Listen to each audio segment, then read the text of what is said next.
recording. So, good evening, everybody. Can you all hear me okay? My name's Nick Smith-Koblitz. I'm the Public Programming Coordinator at the Mount, and it's lovely to see you all tonight, writers and public alike. I've been with the Mount now for 3 years and 4 operational seasons, and I've had the privilege of working with 3 groups now of writers in residence. And I'm just going to keep my remarks pretty short and sweet this evening, but I would just like to say how special it is to have you all back this evening and how special it was to have you in residency at the Mount. I think I can speak for the entire programming staff as well as the rest of the Mount when I say that having our writers in the house for the duration of the residency is really one of the most special times of our year. As a literary institution, obviously we're focused on Edith Wharton and her legacy, but embracing and bringing attention to and helping to cultivate new writers is an extremely important part of our mission. And I hope that your residency with us was both a pleasant one, but most importantly, a productive one. And we're all very excited to hear a little bit about what you were working on during your residency. So welcome back, everybody. It's a pleasure to see you all. And I can't wait to hear what you've been working on. Becky, turn it back to you. Yeah, so Nick, thank you so much. And I'm Becky Jones from Straw Dog Writers Guild, and I will be trying my best to shepherd this event today. How we will do it is I will announce the first reader, and then that person will read, and but I will also announce the next person up. So just to remind them and also to give you all a sense of that. So welcome so much today. And we'll have the reading, and then after the reading is done, we'll open it up for conversation among the group and questions. Two things. One person was not able to be here today. Mariah Rigg has had some health issues, and she sends her deep regrets that she cannot be here today, wishes she could be.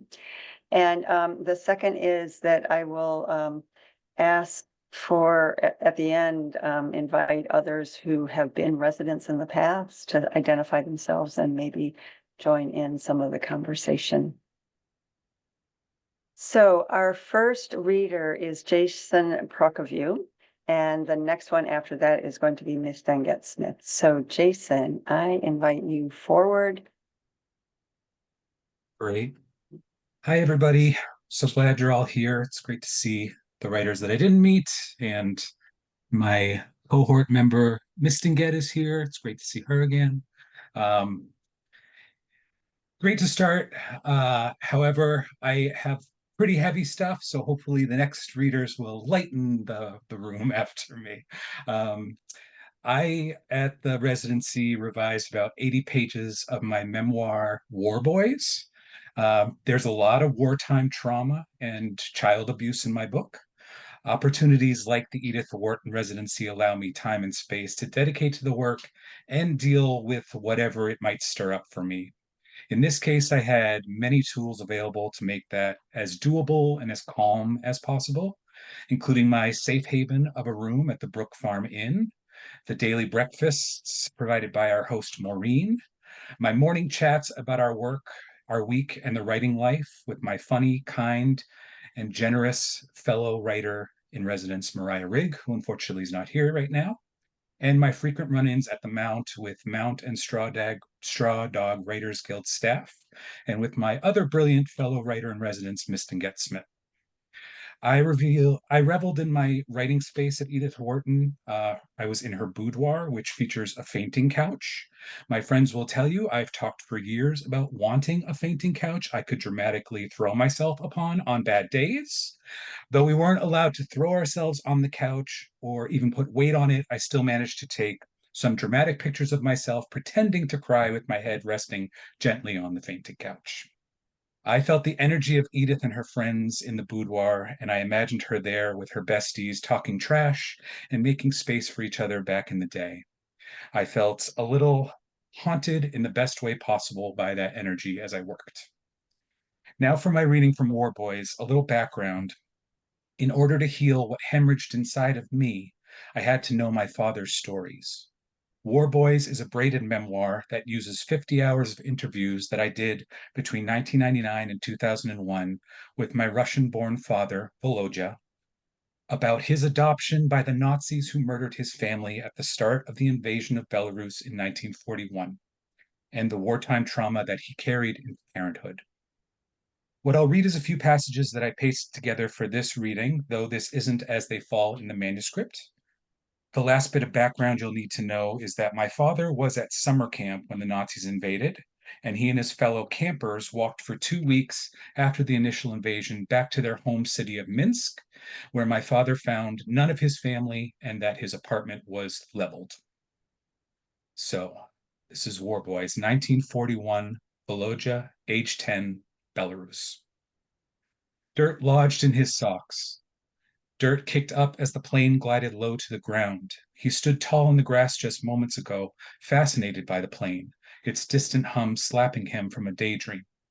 It was a pigeon in the sky, then a hawk, and soon a dragon.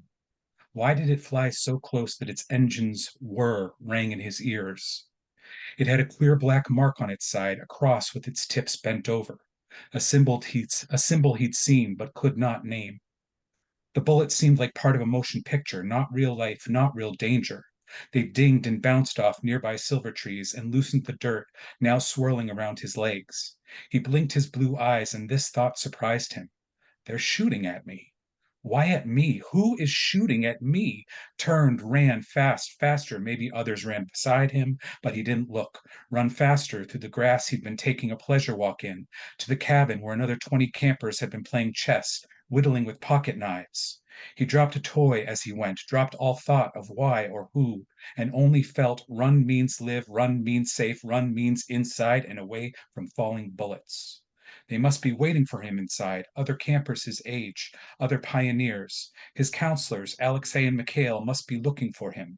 He slammed the cabin door as he entered and saw frightened faces peeking up from under low birch beds, saw Alexei's usually droopy eyes open wide. Volodya crawled underneath and joined him, wondering why Alexei had not come looking for him. No one had called for him. Volodya, run! No one screamed. No one told him to crawl under a bed. Что это? He asked. What is it? What's happening? Fascisti, Alexei said, his chin to the ground, his eyes on the door as though at any moment death might march through it. Nazis. The Nazis had arrived. The night after we started our interviews, in the bedroom next to my parents, I considered a little boy coming home after a plane shot at him, to the absence of everything he'd previously known. How must that feel to a child, as I wondered as I drifted into a broken sleep? The next day, we met in the living room again, and I clicked the record button. My father was ready to move forward, tell me what happened next. Hold on, I said, and he looked at me. How did it feel to come home from summer camp and find his family gone? How did it feel to see his apartment burned down and to be alone in a city freshly crawling with war? I leaned back, waiting. Why do you keep asking me about the first day? He retorted with the same annoyed voice he used to tell me I'd overloaded the dishwasher. That tone had often frozen me solid from fear of making a wrong next move and uncovering an anger that always seemed one mistake away from his surface. I crossed my arms and looked over the table at him. He clicked his tongue and scowled. He stood and went to the kitchen to fix a cup of coffee his usual way, a splash of cream and 2 level teaspoons of sugar. I watched a snowy egret drift across the pond in back of their Florida condo and waited. My mother passed through the room with a pile of laundry in her arms. The tapes rolled, capturing stretches of silence, interrupted by the clink of his pipe against an ashtray, the striking of a match. He sat again. The next day was just as good. As soon as you see your city almost gone, there is a knot in your stomach. You have that sinking feeling. This just gets worse as you approach your burned out building. You are hopeful. You are hopeful. You are hopeful. And little by little, that last hope is gone too, he said. After I shut off the tape recorder for that day, I sat on the salmon-colored couch in their rental with my mother, watching the local news, exhausted by what he told me. My father sat behind us at the dining table and tapped his pipe against the ashtray. Don't you feel bad for me? Don't you? He asked. I turned to him. Saw his face scrunched up, his eyes pinched, nearly closed and moist. I walked behind him, hugged his neck, and kissed his near bald head. Of course I do, Papa. Of course I do. I couldn't remember when I'd last seen him cry. At home, he'd sometimes turn up the volume on a Tchaikovsky symphony, close his lids, and gently conduct a sweeping crescendo, his eyes wet. The heft of Russia's classical composers taking him somewhere, a place that sometimes in the living room of my childhood home, I'd witness him disappear to. A few times my brother and I watched together and followed him, the three of us lost in heavy chords. That night in Florida, a nightmare woke me. In it, my father appeared as the pudgy-faced blonde 10-year-old I'd seen in a picture, features seen in pictures of me at that age. He hightailed it as planes close enough to touch ripped through the sky. I stumbled to the living room, eyelids heavy, and found my father. I curled up on the couch and told him of my nightmare, and he confessed he'd had his own. He paced the living room carpet, illuminating his face with the strike of a match. He looked out the condo window at the moon, its light reflecting off the water of the pond. "You damn kid," he muttered. "You're stirring it all up for me." Thank you.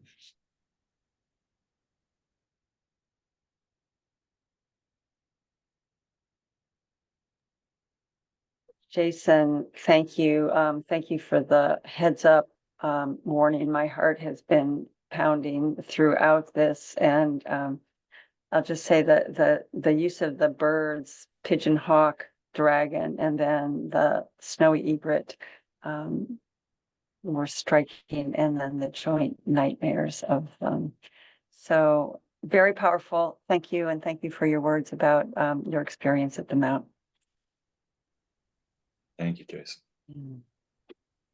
So next up, I will bring forward Mistinguette Smith, and thank you. Here you go, Mistinguette. Hello. So my name is Mistinguette Smith, and I spent the first 20 years of my writing life as a poet, and then the next two decades as an essayist. And then in 2020, I unexpectedly began to write and publish short stories. Although I moved to Ohio several years ago, I lived in Northampton for 25 years, and my primary writing community is still there. Not only am I connected to Straw Dogs, but whenever I can, I still attend the Wednesday morning writing sessions at the Forbes Library Writing Room and Carolyn Cushing's quarterly Writatorium retreat, which I will dash to after this reading. I want to say a couple of things about what the residency did for me. I first learned about the Straw Dogs Writing Fellowship at the Mount and offered myself to be a volunteer reader for the residency applications because somehow I hadn't thought of myself as a potential fellow. When I realized that the stories that I had begun to write during the pandemic shutdown were actually a collection that had a larger collective intention, then I applied for the fellowship. And I was asking for two things. One was a fresh vista, and that was a really important and available thing at the Mount, literally looking at things from a different height. And I also wanted a week of uninterrupted time to fully immerse myself in working with these things that had been individual stories to become a complete manuscript. I had a very long table during my residency, which I appreciated. Being awarded my first fiction residency is helping other people to consider my work more seriously, and I am grateful for that experience. I've been asked to be a featured reader at a local literary event alongside national authors, and I am currently pitching the manuscript of my linked stories with the working title Blue Tip Match to agents and small presses. The stories in Blue Tip Match were written as a love letter from the Black Power movement of the late 1960s to the Black Lives Matter movement of 2020. This that I'm about to read is just a slice of one story titled Whooping. It takes place in April 1968, 2 days after the assassination of MLK. And where we come in, 8-year-old Junie has gone out alone into the riot-filled streets of his small town with cover at home from his 6-year-old brother, Kevin. Kevin is telling us what happened after his father brought Junie home. When Junie came upstairs, he looked different from the boy who left the house a few hours ago. A big lump was growing on his cheek. When he took off his pants, one leg was scraped from ankle to knee. There was a rusty stain on one of his socks that I didn't want to think about. He made no sound as he bent over the edge of the bed, his white underwear a saggy target. Daddy came in and shut the door. I took off my pants too and sat on my bed facing Junie's quivering butt. Mama had swatted me with a hairbrush before, but I had never gotten a real whooping.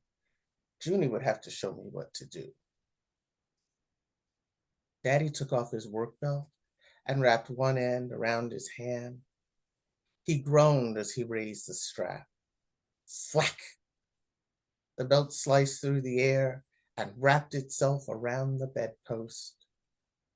Junie yelped with fear and jumped like a flea to the other side of the bed before realizing he hadn't been hit. Daddy's eyes were red, and his hands shook like the old drunk who sleeps in the doorway of our church. The strap unfurled itself from the bedpost. Daddy snapped it back over his head like a bullwhip, a whistling sound. This time, he brought it down so hard that his teeth were bared. Junie fell off the bed and screamed. Leather thwacked against the bedclothes. A small tear opened in the chenille blanket that had recently been a fort. The thwomp of the belt hitting the bed happened over and over, like my heart beating outside its chest. Daddy seemed to be missing Junie on purpose. This was more terrifying than if he had hit him. I thought, somebody in this room is gonna die tonight. If Daddy really hits Junie, his work belt would cut him clean in two. With his eyes all bloodshot and the veins in his neck bulged out, Daddy might be having a heart attack. I'm sorry, Daddy. When I needed to wake myself up from a nightmare, sometimes the sound of my voice would make everything stop. The room grew thick with breathing. Junie whimpered in the corner. Heat escaped my lungs like a balloon. Daddy leaned against the door with a deep, wet sniff, then turned his eyes on me. You're sorry? He growled. You're telling me you're sorry? Vomit crawled up the back of my throat. Daddy's trembling hands were big and dark, his palms thick and tan as the leather belt he unwrapped from around them, ashy at the thumb. You don't know what sorry is yet, son. And I'll stop my reading there. Thank you.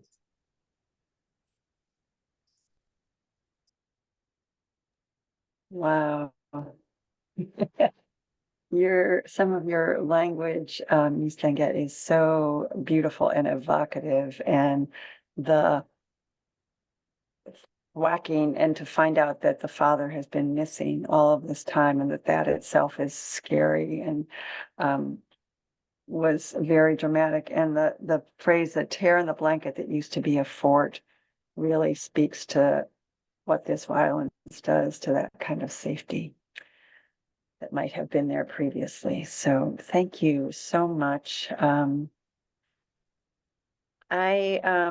Next is Eleanor Fuller, and I forgot to pre-announce her, and the person after that will be Julia Thacker. So Eleanor had disappeared from my screen a minute ago, so I need to go in search of her. Does it help there if I you say are. something? Yeah. Okay. Yeah, there you go. Okay. So you're on it, Eleanor. Thank you. Okay, thank you. And thank you for those lovely readings. I was very taken up by both of them. Um, uh, okay, so I don't have prepared remarks, but I have to say, um, I was so grateful for this residency. It was my first residency, and I am a late emerging writer. I started later in life, and I went back to school and did an MFA. And this residency came after that MFA. So it allowed me both to revise some of the stories in the collection that I had written as my creative thesis, but also I actually wrote a new story while I was at the Mount. And I have to say, I am a parent. I have one school-age child still at home. In fact, you can see him back there. I forgot to, as that very, so this is my cluttered life. It's all real here. Just the gift of being able to follow the heat of the story around the clock if I wanted to. So we went to the Mount and we wrote our hearts out all day. And then if we wanted, when we went back, we had such, as Jason mentioned, we had such a lovely accommodation. We were put up at this wonderful inn with a wonderful host. And so it was really something for me just to be able to just keep writing or go for a drink with Julie and Whitney. That was also really lovely. So I'm very grateful for meeting those two as well. And anyone who is here today who's considering applying, I couldn't recommend this residency more. I mean, from the very beginning, I actually emailed Patricia and said, this looks really cool. Is it okay for a Canadian to apply? And she's like, sure, we take everyone. And so I was just like, I was floored, and I just like put my application together and I submitted, and I was just thrilled when I got her phone call. And I would say also everyone at the Mount was so lovely, just everyone. I mean, from the facilities people to Nick to and Straw Dog, what a welcome that we had. That was just brilliant. I think even Nick took down, there are these lovely blinds with pictures of various, like of Edith and Teddy. And I was in Teddy's room, and I was going to be writing, looking right at an image of Teddy. And Nick very graciously removed that blind for the week that I was there so that I could look out on the Berkshires, which was just amazing for me as someone who hadn't spent any time in that part of the States. So I just am very grateful, and I would love to come back. I hope that you find a way to have an alum reunion or an alumni sort of residency. I'm going to read actually from a story that I don't want to give, I have to give a little bit of prefatory remarks. And I will say also, this is my very first reading, so bear with me if I seem a little nervous. I am. This story is actually based very loosely on something that happened here in Toronto where I live. It is about kind of connected to the trial of a minor celebrity who just happens to live on my street. And he actually, I was very, he was tried for sexual assault, and I was very sort of preoccupied with his lawyer. I became sort of fascinated by her and what it would take for someone to defend him. So I actually wrote this story trying to imagine her. And what came for me actually, and this is nothing, this is where the fiction part comes, because there's nothing, his actual lawyer is nothing like this. She just happens to be a woman. And so I came with this woman who is a lawyer, but she has a family who is very rooted in what most people would call superstition. And so I'm going to read you just the first 3 pages of this story. It's called Maud Cross, Augur. And for those of you who need a little reminder, augury is the art of, or the science of predicting the future based on the flight paths of birds. So I guess I'll stop there. And this little section will give you a taste of the sort of conflict between Maud and her family, I hope. Okay, so here I go. Maud Cross would make a fine augur if she weren't so committed to reason. Birds everywhere take pains to throw themselves and their portents at her. Like the wren ricocheting off her head onto the sidewalk only yesterday, she had been clipping along Jarvis to roost her coffee in stilettos, deliberating whether to take on the minor celebrity. Translucent hatchling dead at her feet, not a lucky omen.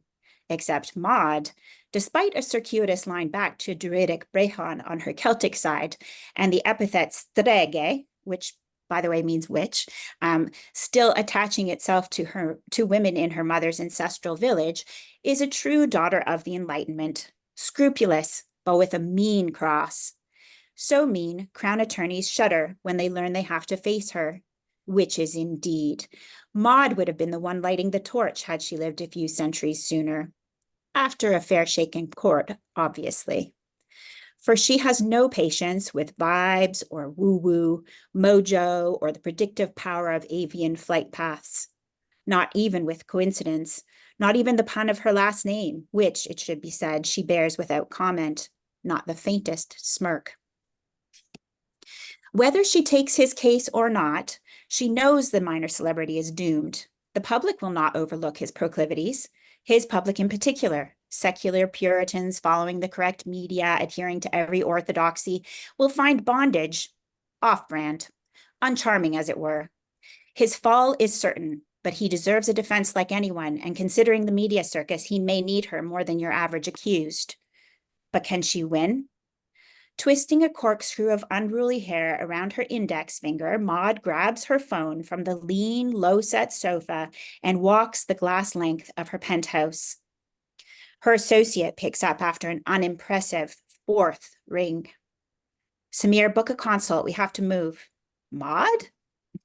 Just get him in the office. I don't think Maud.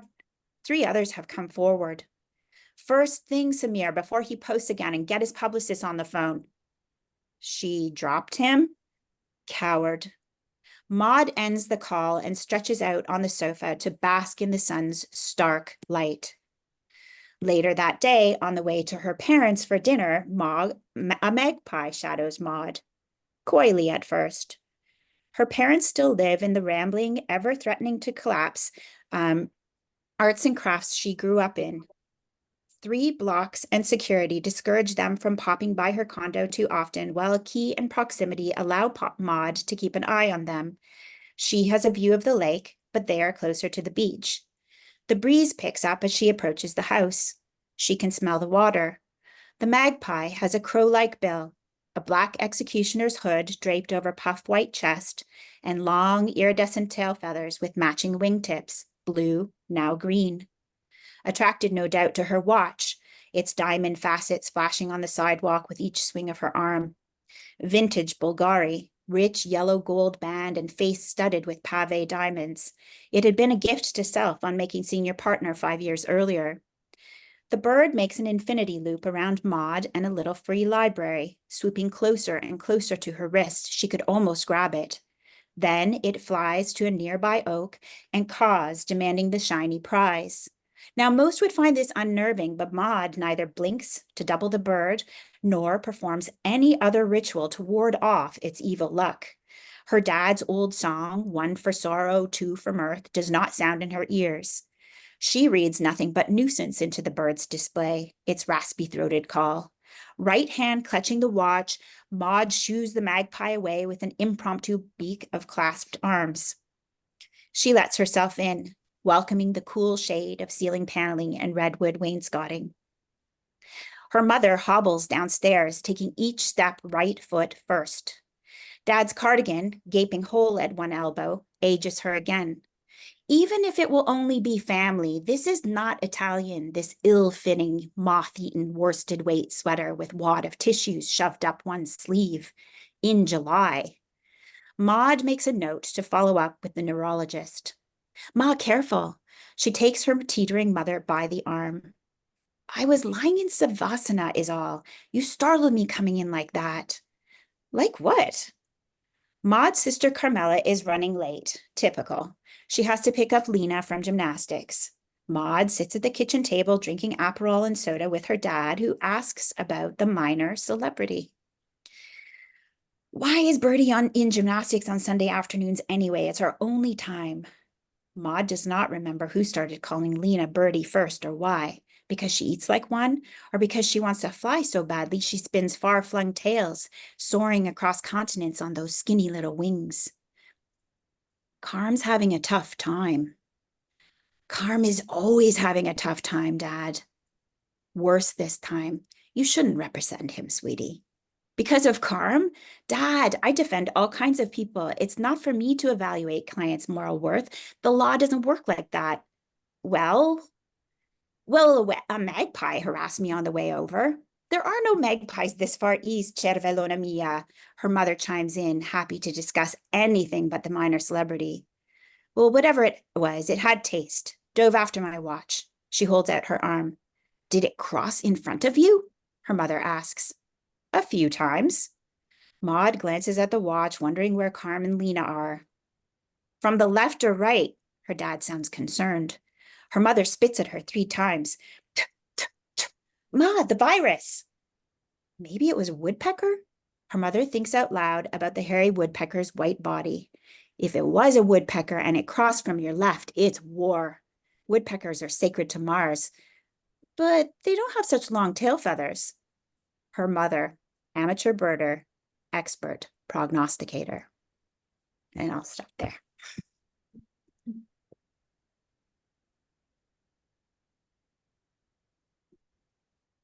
Thank you, Eleanor. The scene setting was really lovely here, and the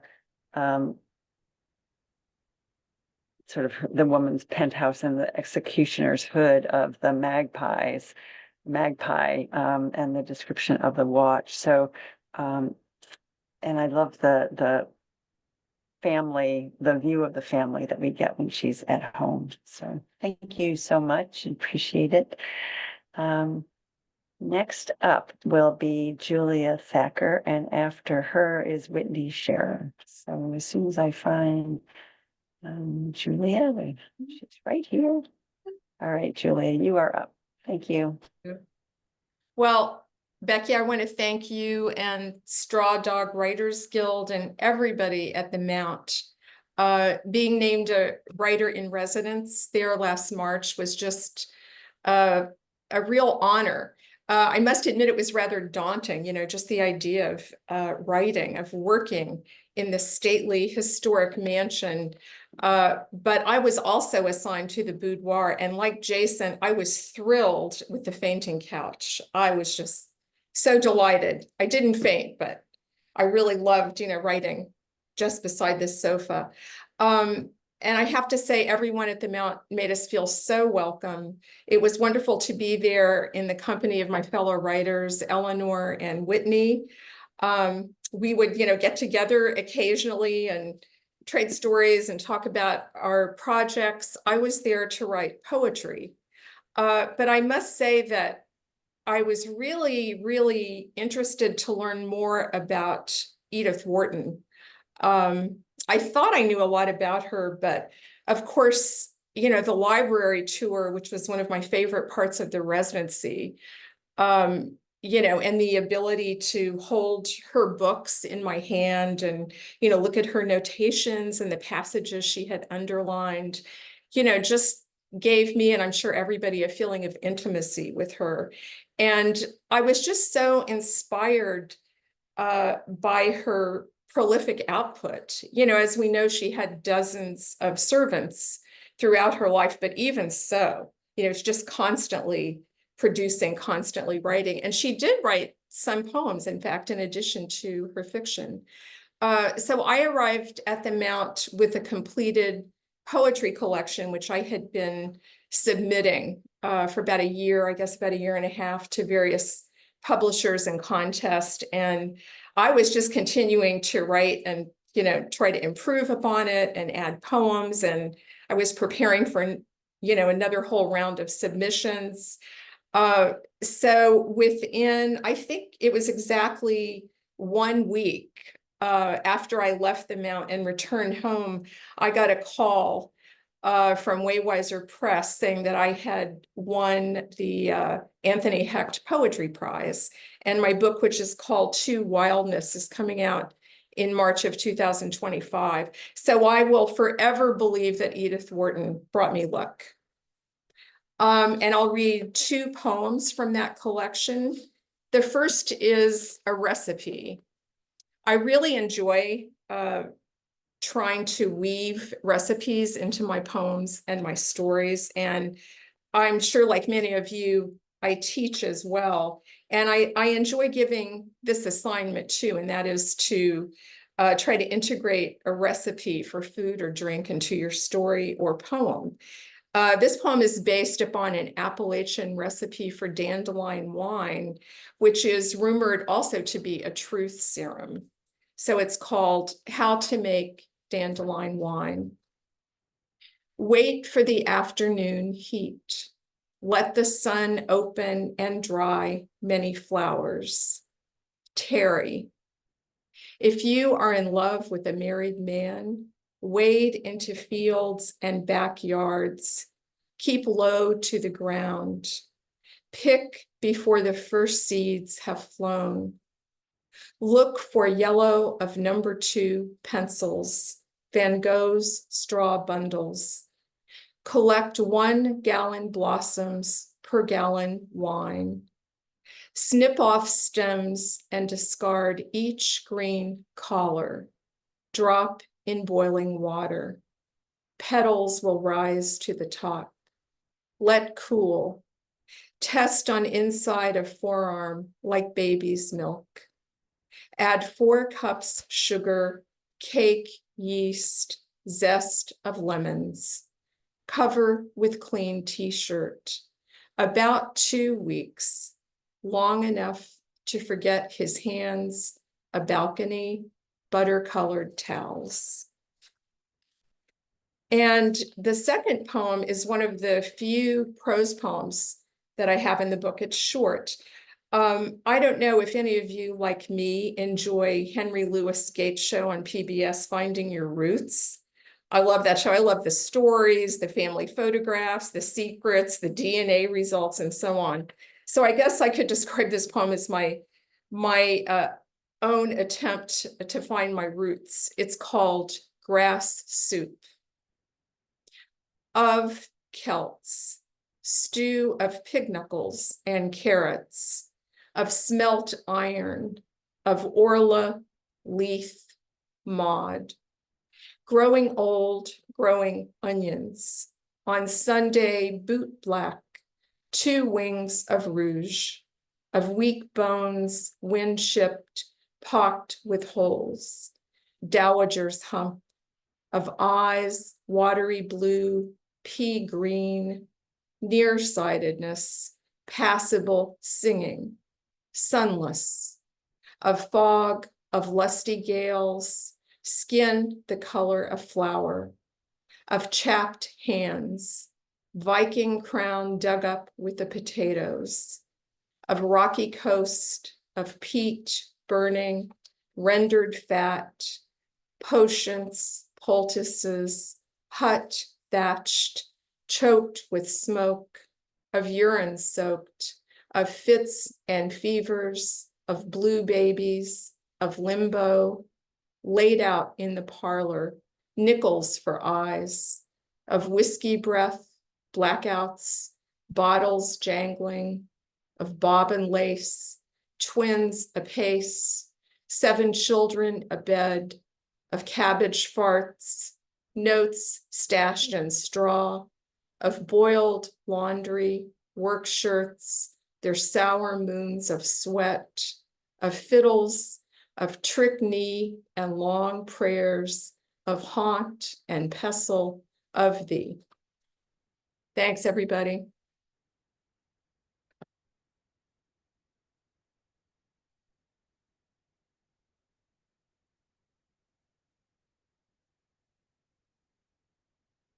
Thank you, Julia.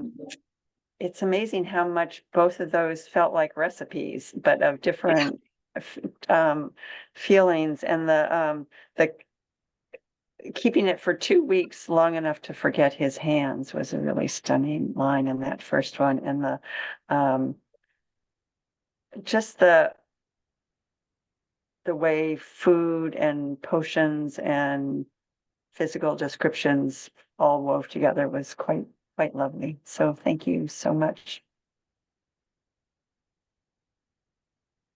All right, so we are going to have Whitney Scharer next, and then after that, Stevie Billow. So I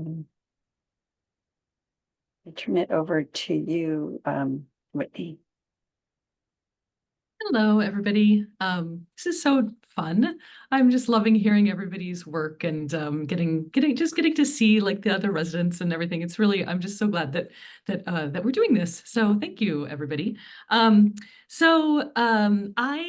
I also don't really have like prepared remarks about the residency. I had such a fabulous time there, and it's funny because some of the things I was there with Julie and Eleanor, and some of the things that Julie was just saying were things that I was kind of thinking of saying, and just this kind of this feeling of this like kinship with Edith Wharton that I really loved about the residency, and Julie had mentioned just this sense of like her like utter prolificness, if that's a word, and I loved like every day walking down that hallway where it has the timeline of all of the books that she wrote, and just this sort of sheer impressiveness of kind of walking by that every day. And then I had her bedroom, so I got to walk by all these books she'd written, and then into her beautiful bedroom with this just incredible view out, and in March the trees still don't have leaves, so you could really see out to that lake, and it was just so lovely. So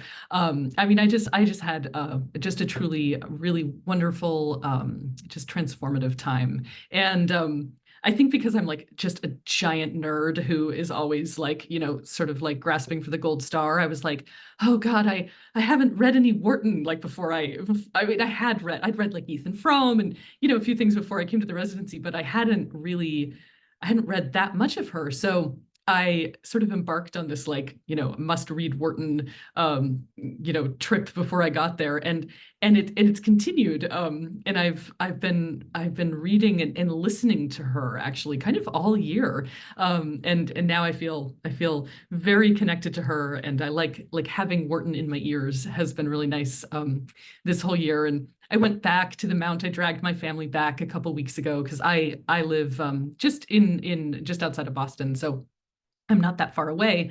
And I was like, oh, like here's her house, and here's how she, here's why she has this room painted this way. I was like, felt like an expert, which was really fun.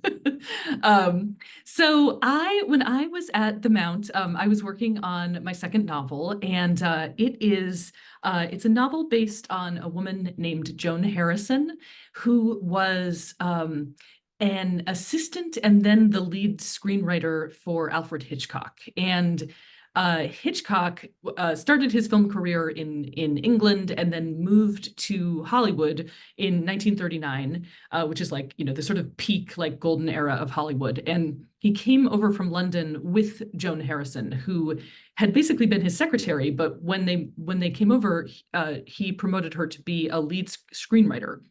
And so when they arrived in Hollywood, Joan was going to be writing the screenplay for Rebecca, the Daphne du Maurier sort of super famous Gothic novel. So my novel is about her. It's about this really sort of very complicated relationship that she had with Hitchcock and Hitchcock's wife Alma. And as I've been working on it over the years, it's also sort of gotten these like Gothic elements have sort of come into it from Rebecca. And so I thought I would just read the very opening scene so that I don't have to do any more setup than that. And so here goes. December 1939.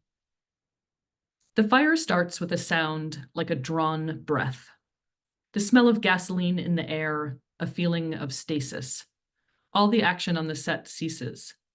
No sounds except the clicking of the celluloid through the cameras, the echo of the snapped slate board. Everyone, production manager, camera operators, electricians, focusing boy, the stagehands and the painter, the wardrobe mistress and the accountant, the actors and their assistants, seem frozen in place, illuminated like fossils in amber by a single yellow-filtered Klieg light. They are burning Manderley, the magnificent English country estate, rendered in miniature on the soundstage, waist-high, meticulous attention paid to every detail. For weeks now, it has been their focus, as photographed as a bride. They have driven a toy car up its toy gravel drive. They have shot moody scenes of its windows flung open to painted scenes of a rain-darkened sea. Joan has come to love it in a way, as she has loved so much about making this movie. And yet, if anyone were to ask her, she would tell them that she has been looking forward to today, to burning it all down. The fire starts more slowly than Joan imagined. She had jumped back as soon as she touched the taper to the wood, expecting what? An explosion, perhaps, a conflagration. But instead, at first, there is just this one lick of flame, blue and smokeless. Is it not going to catch? They have been preparing for this scene for days. They only get one take. They need it to burn, but not too fast. They need pieces of balsa wood the size of chopsticks to tumble like roof beams. They need a towering inferno of flames out of which Mrs. Danvers can emerge, witch-like and triumphant. The visual effects men have assured them that it will work. They'll change the film speed, shoot from down low, make the flames look life-size, so that the fire appears to rage out of control. And, of course, Hitch has it all planned out. He always knows what he is doing. Joan hasn't seen him be wrong yet. She glances over to where he stands, wanting to ask him if she should throw another match on, but he won't look at her.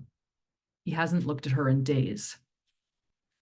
And then, after what feels like a long time, an exhalation, a solitary finger of flame on wood, and then another.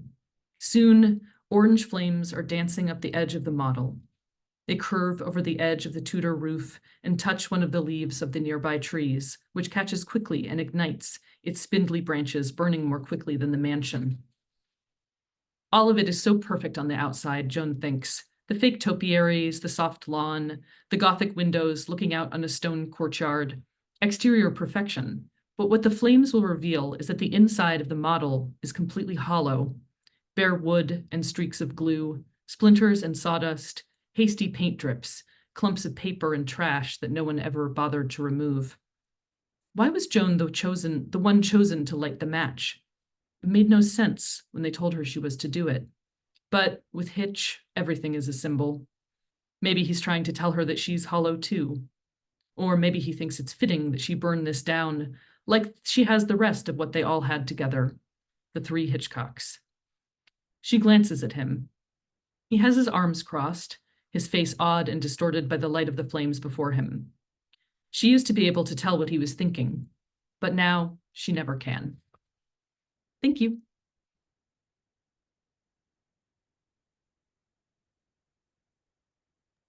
Thank you, Whitney.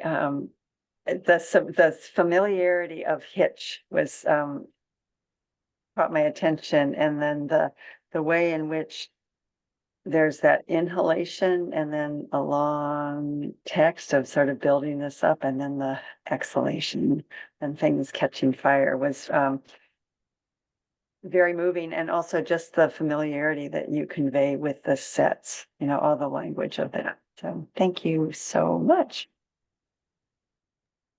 So next up is Stevie Billow, and after that we will be hearing from Jen Alandy Trahan. So Stevie, okay, you are up.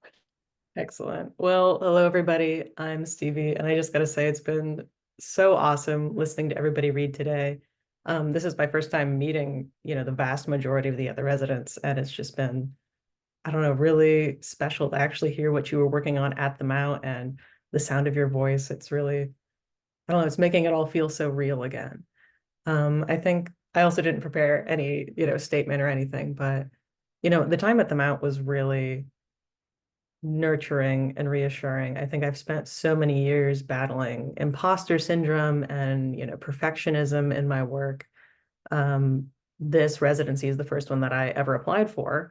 And it, I got it. And it was my first residency. And I think it really put to sleep a lot of my deepest insecurities, just because everybody at the Mount, everybody at the Straw Dog Writers Guild was so supportive and continues to be, even, this many months out from the residency actually happening. So again, if you are in the call and you're debating whether or not you want to apply, just do it, because you're not going to lose anything from applying. If anything, even if you don't get it, you're going to gain that experience of applying and working on making your application better next time. So that's all I got to say. I got a, little quick bit there. So for the past year, I have been really interested in exploring my relationship with masculinity as somebody who is, socialized as a girl, but identifies as non-binary trans masculine. And also as somebody who, has lived through a lot of what I would consider like gendered violence. And the essays that I applied with were mostly about my relationship with my abusive father. But when I was at the Mount, I found myself kind of feeling curious about more positive relationships with masculinity that I've had in my life. And the essay that I am about to read for you, which is called Reliable Indicators, is about my relationship with my stepfather, who has been an ecologist for most of his life, but with a special interest in ornithology. So this is Reliable Indicators. The people I loved had always been quiet. Mom, her mom. They didn't speak unless spoken to, didn't share secrets or gossip with friends. They watched the world out of windows spattered with suet fat and birdseed, listening to the ticking clock. Whenever Mom sang, it was with a gentle, lilting voice, the same sweet tone meant for babies. When Grandma sang, the words didn't even make it out of her mouth. Her lips sealed shut. She hummed and hummed, but only when she thought you wouldn't notice. Only when she thought no one would hear her. They didn't have to say it. In our shared sacred silences, I knew that they loved me, and they knew that I loved them. Michael was from New Jersey. Specifically, he hailed from a big New Jersey, Irish Catholic, New York Jewish family. He drank Guinness, argued with strangers, wore Converse high-top sneakers, and courtesy of good old rock and roll, had obliterated his eardrums by 40. Before I even met him, Mom had warned me that Michael, her first long-term boyfriend since we left my dad, was pretty loud. I was 9 when I finally met him, and yeah, Mom was right. Birds are not born knowing their songs. During the first 2 months of their lives, nestlings listen to male parents and learn to imitate their songs. If a singing male parent is not present, the nestling will learn from another adult male of the same species. If no singing male adults of the same species are present, the nestling will simply never learn their song. They may try to sing, but their song won't be right. The notes will be warped with irregular, unpredictable durations. This renders their song, at best, unintelligible to other birds. At worst, their strange singing frightens potential mates and scares away members of their own flock. Best to keep quiet then. Michael never tried to be my dad. I was always thankful for that. Sometimes it felt more like he was my much older brother. He showed me movies with curse words and sex in them. We watched Monty Python, The Simpsons, Jon Stewart. He let me try his Guinness. He told me about states and countries I'd never been to, about piercing his ear with a clothespin in college. When we jaywalked across empty Vermont streets, he sang the chorus to Judas Priest's Breaking the Law. When we ate Kraft mac and cheese, he sang If I Had $1 Million by the Bare Naked Ladies. When in 5th grade, I came home in a teary panic, having learned about climate change, he gleefully sang Monkey Gone to Heaven by the Pixies. I was never certain if he didn't push the whole dad thing, because he didn't know how to be a dad, or if he knew the idea of dad had been ruined for me. We both had shitty dads, dads who hurt us, who hurt our moms worse. For Michael, he'd also watched his dad beat his brothers. When his oldest brother was 16, he'd run away, never to be heard from again. Michael stayed, though. For 18 years, he lived with a man who hated him, terrorized him. I felt lucky. I didn't have to live with my dad anymore. I got to live with Michael instead. Michael's middle name had been his dad's.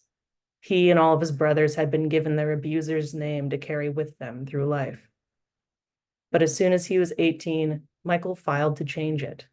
Instead of picking a new middle name, he struck his dad from himself, crossing him out. Michael X. Sharing that particular hurt, knowing the loss and anger we harbored towards the men who called themselves our dad, brought us closer. But that closeness was an odd one, something not easy to identify. Color is the least reliable indicator. When it comes to identifying birds, we can't trust our eyes. The light tricks us. Shadows trick us too. There's more to observe than what we see. Michael taught me that. In 2015, Michael's lung collapsed. I was away, a first year in college. Mom had called me from the ER. I knew Michael was addicted to smoking weed. I knew because for the past decade, that had been a recurring topic in his and Mom's arguments. I knew because, back home, he smoked in the garage every day. He'd been going like that since he was a kid. While his teen brothers had turned to alcohol, Michael had found marijuana. Until then, I had never used the word addicted to refer to Michael's problem. Stoner college friends had assured me time and time again that no, weed isn't like that. Trust me, I know, I'm a psych major. And I couldn't imagine how much smoke it took to make a lung implode, how much pain he'd been trying to drown out. In the ER, the doctors had asked Michael if he smoked. He said no, never. Michael had always told me he'd live to be 100. He told me we'd go to Australia one day and scuba dive in the Great Barrier Reef before it was all gone. But once a person's lung collapses, they can't scuba dive. Even after it heals, their lung never fully reinflates. It becomes a half lung, a scarred and crumpled thing clinging to nearby muscles and bone. It can't handle the pressure anymore. And that's about first couple paragraphs of the essay, but all I got for now. Wow.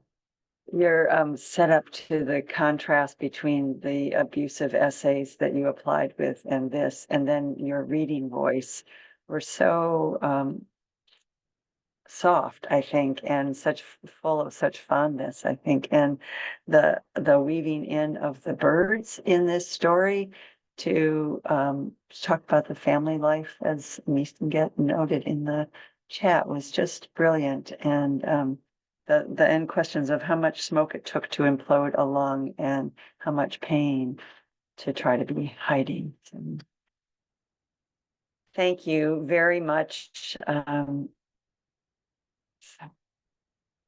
Next up is Jen, Alandy, Trahan, and then after that is Camila, Sanmiguel, Anaya. So we will get to Jen. Here we go. Thanks, Becky. Totally appreciate, let's see. Okay, can everyone hear me? Okay. All right, cool. Yeah, thank you, Becky. I'm just like so stoked to be here. I feel like I'm on like some all-star team listening to these voices. Stevie, I thought your essay absolutely like slayed like what you read.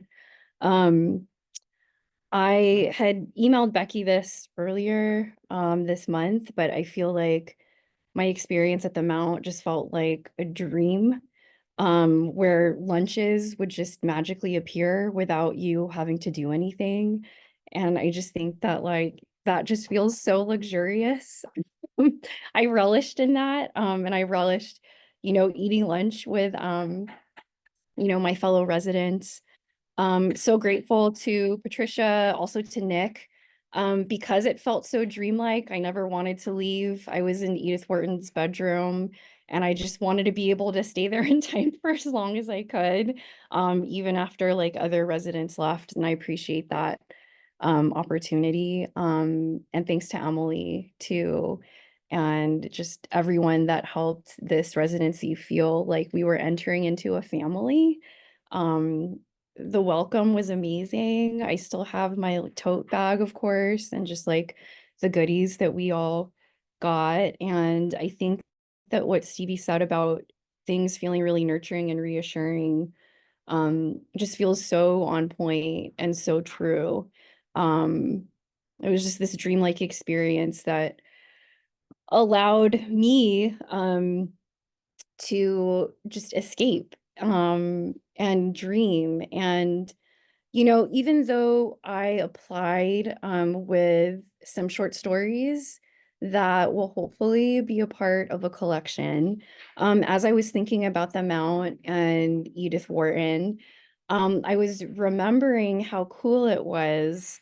I think Julia said the library tour was a highlight, and that was a highlight for me too. And I was reflecting about being able to see, certain notes.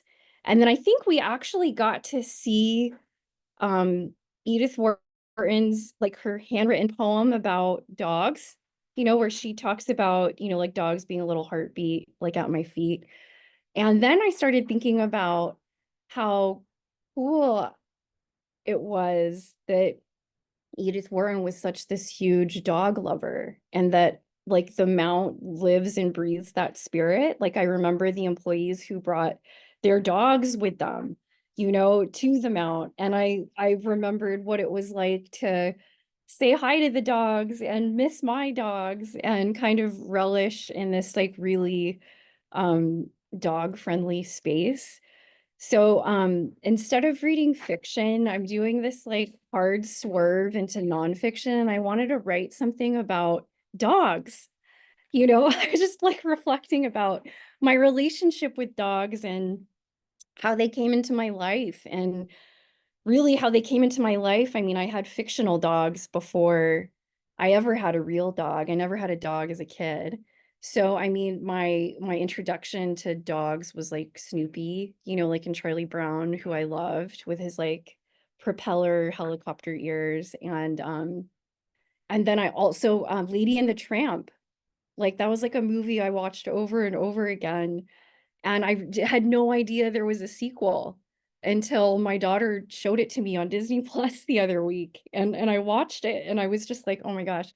So, I will get into this nonfiction foray, in honor of, like, Edith Wharton's, like, love of dogs, and it's a little less than 5 minutes. All right. So when Lady and the Tramp 2 Scamps Adventure went direct to video in February of 2001, I wasn't back home to cruise the aisles of Hollywood Video with my brother to see it on the shelves. And let's face it, even if I was back home in Vallejo, this isn't the movie I'd be renting. I was a newly minted 18-year-old living in the platinum era of Britney and Christina and J-Lo and low-rise jeans, with dreams of getting my belly button pierced, sans telling the parents, something I did indeed do on Telegraph Avenue in Berkeley over spring break of that same year. This teen iteration of me would have felt too cool and too collegey to reach out for Lady and the Tramp 2, and would have rented something like Coyote Ugly instead, because I had already downloaded Can't Fight the Moonlight by Leanne Rimes off Napster in my dorm at UC Irvine, surrounded by other freshmen doing the same thing with other music. At the time, I was also in a long-distance relationship with my high school boyfriend, whose picture I kept in a sterling silver book-shaped locket threaded through a thin chain dangling from my neck like a shimmery collar. In the original 1955 Lady and the Tramp, Lady is proud to show off her collar and license to Jock and Trusty. Lady feels special. She feels like she has joined something, and it makes her legit. Though looking back, why didn't she think she was already legit? What with that Yale pennant hanging in this too big house, owned by two white people, Jim Deere and Darling, and their new little baby. Snob Hill is what the Tramp calls Lady's neighborhood.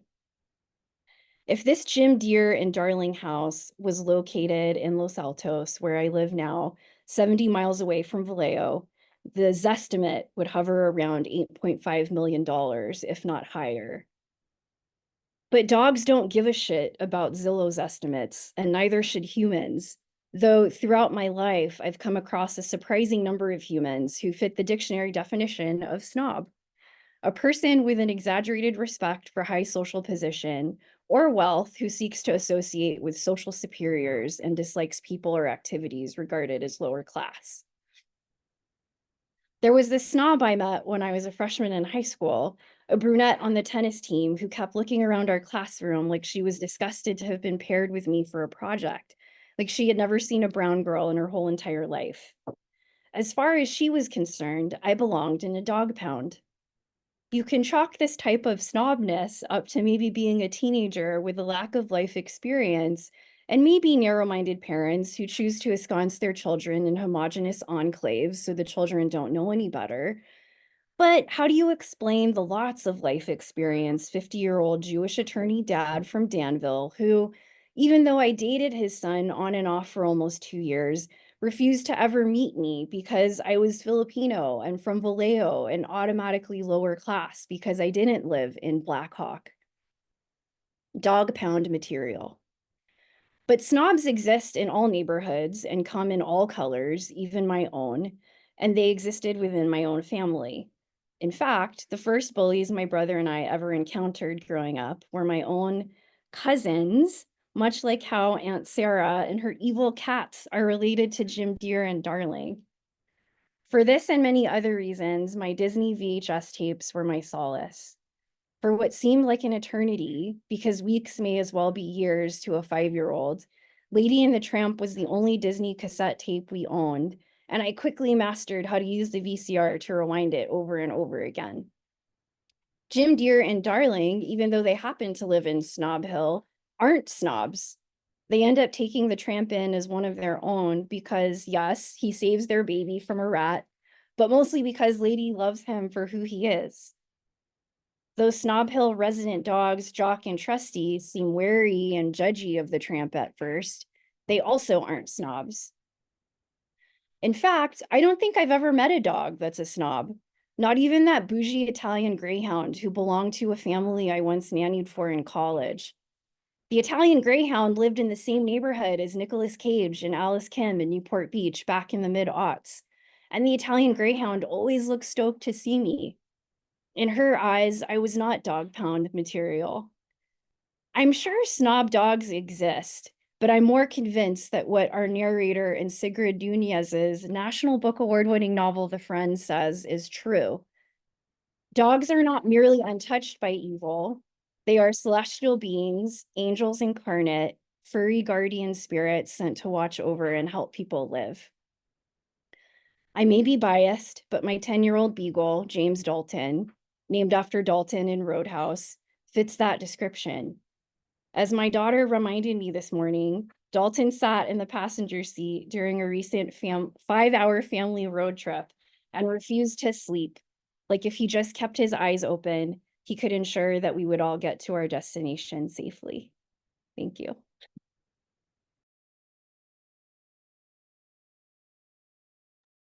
Wow, that's such a beautiful ending to this story, and the comparison of the lack of snobbery in dogs to the snobbery, including the boyfriend's father that refused to meet this girl who lived in the wrong neighborhood, and also the locket around the neck was just a wonderful image there. So thank you so much.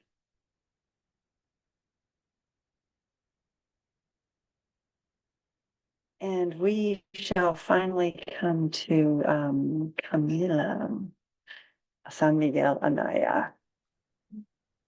Hi. So Wait, I hold on want a to. second, Camila. Let me spotlight you. Thank you. Okay. Um, Thank you. So I want to definitely express my gratitude for the experience, for the support of the Mount and Straw Dog, and to everyone that had a role in our unbelievable experience. I feel so grateful, and I also continue to just feel endlessly stunned by Edith Wharton and thankful for what I've learned from her writing and her legacy, along with the more intangible things that I gained from my time writing in her house and interacting with the other utterly talented writers in my cohort, Jen and Stevie. Um, and those more intangible things I feel like included writing poems very new and different and surprising to me. I lost track of hours in Teddy Wharton's room, lost myself in the pages I would write each morning, or constantly gazing out the windows from the back of the house, or walking through the gardens where, while on the phone with my close friend, I feel like I had tearful revelations about my writing life and became inspired to write another poem about my disappeared cousin, Jose Luis Anaya, who I talked about a bit in our interview. And during the residency, I found myself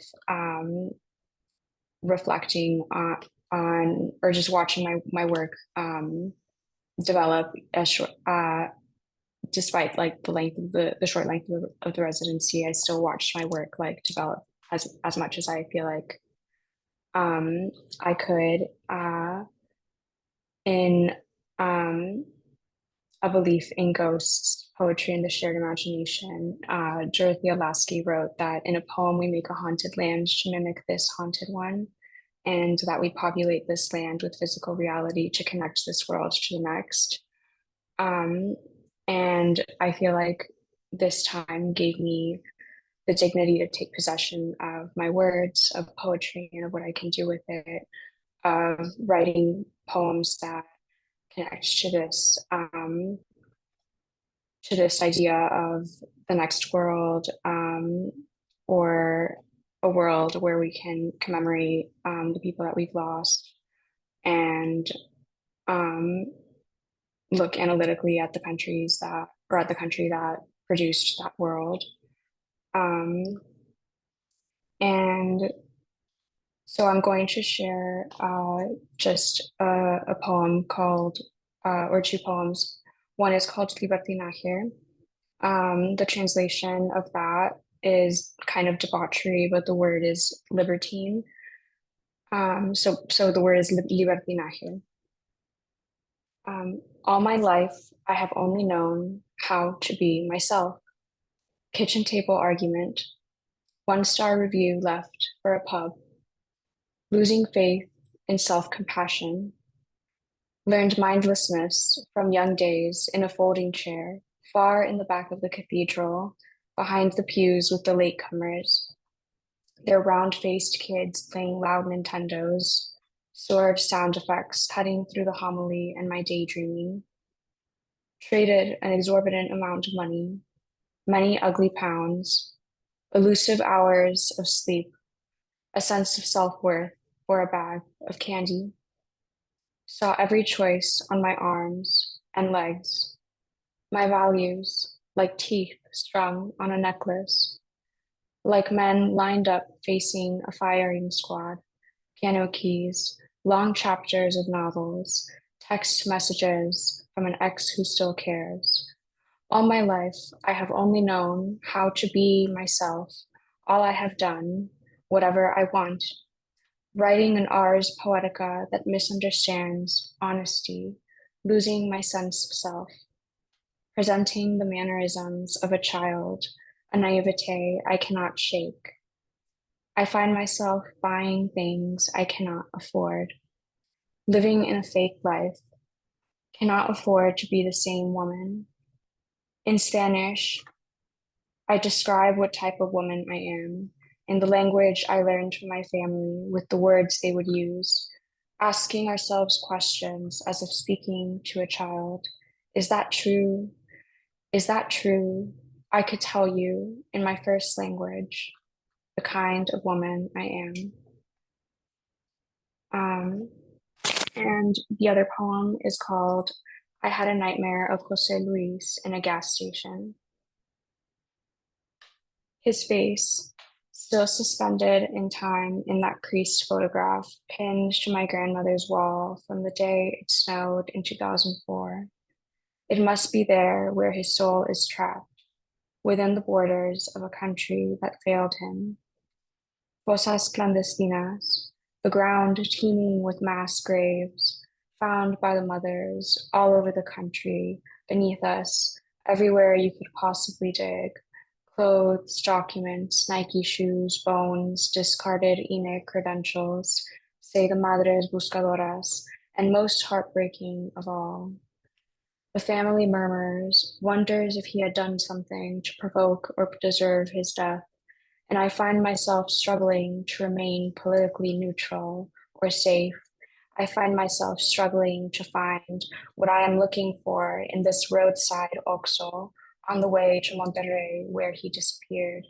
I sit outside to wait in the sun, dreaming of the places he may be.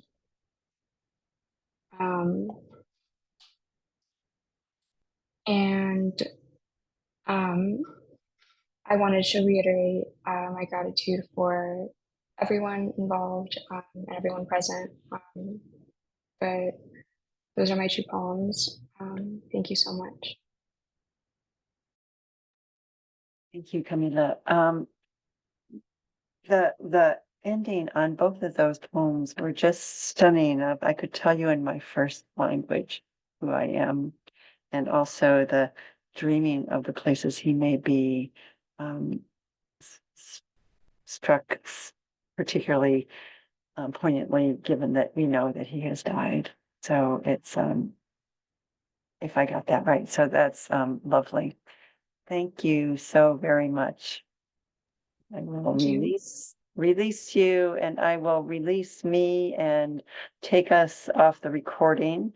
And just say the reading itself took longer, but I'm so grateful for everyone to have heard about this impact on you of your experience of the Mount. So with that, we're going to end the stop the recording, and